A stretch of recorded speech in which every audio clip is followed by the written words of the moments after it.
যুদ্ধবিরতির আবহেই এবার মোড় ঘোরানো দাবি করলেন ইসরায়েলি প্রধানমন্ত্রী Benjamin Netanyahu. Joe Biden White হাউসে থাকাকালীনই গাজায় যুদ্ধবিরতি এবং পণবন্দীদের মুক্তি নিয়ে প্যালেস্টাইনি সশস্ত্র গোষ্ঠী হামাসের সঙ্গে চুক্তি করে ইসরায়েলি সরকার। কাতারের মধ্যস্থতায় যুদ্ধবিরতির বিষয়ে সম্মত হয় যুযুধান দুই পক্ষ।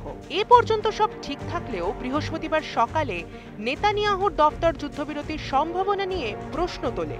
জানায়, চুক্তিতে যে সমস্ত শর্ত রাখা হয়েছিল হামাস শেষ মুহূর্তে সেগুলির পুরোপুরি মান্যতা দিচ্ছে না। চুক্তির বাইরে তারা অতিরিক্ত সুবিধা আদায়ের চেষ্টা চালাচ্ছে।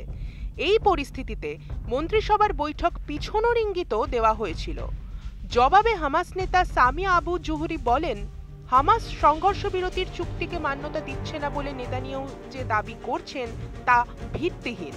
2023 সালের 7 অক্টোবর প্যালেস্টাইনি সশস্ত্র গোষ্ঠী হামাস ইসরায়েলের ভূখণ্ডে হামলা চালানোর পরেই গাজা ভূখণ্ড জুড়ে ধ্বংসযজ্ঞ শুরু করেছিল নেতানিয়াহুর ফৌজ।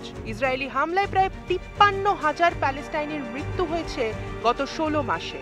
অন্যদিকে হামাসের আক্রমণে নিহত প্রায় 2000 ইসরায়েলি। হামাসের তরফে বুধবার জানানো হয় তারা সমস্ত ইসরায়েলি পণবন্দীদের পর্যায়ক্রমে মুক্তি দেবে।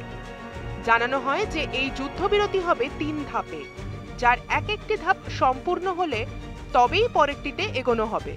প্রথম ধাপে হামাস ও ইসরায়েলের মধ্যে 42 দিনের একটি বিরতি থাকবে। এর মধ্যে গাজার সীমানার 2000 ফিট পর্যন্ত সেনা সরিয়ে নেবে ইসরায়েল।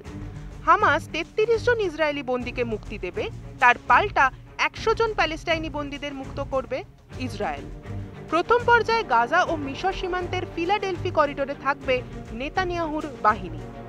কিন্তু তা সম্পূর্ণ হওয়ার আগেই ইসরায়েলি প্রধানমন্ত্রীর এহেন অভিযোগ কার্যত এই যুদ্ধবিরতির ভবিষ্যৎ নিয়ে প্রশ্ন তুলে দিয়েছে। এবার কি হয় তা সময় বলবে। আর এরকমই বিভিন্ন ধরনের খবরের জন্য চোখ রাখুন নিউজ 18 বাংলা ডিজিটালে।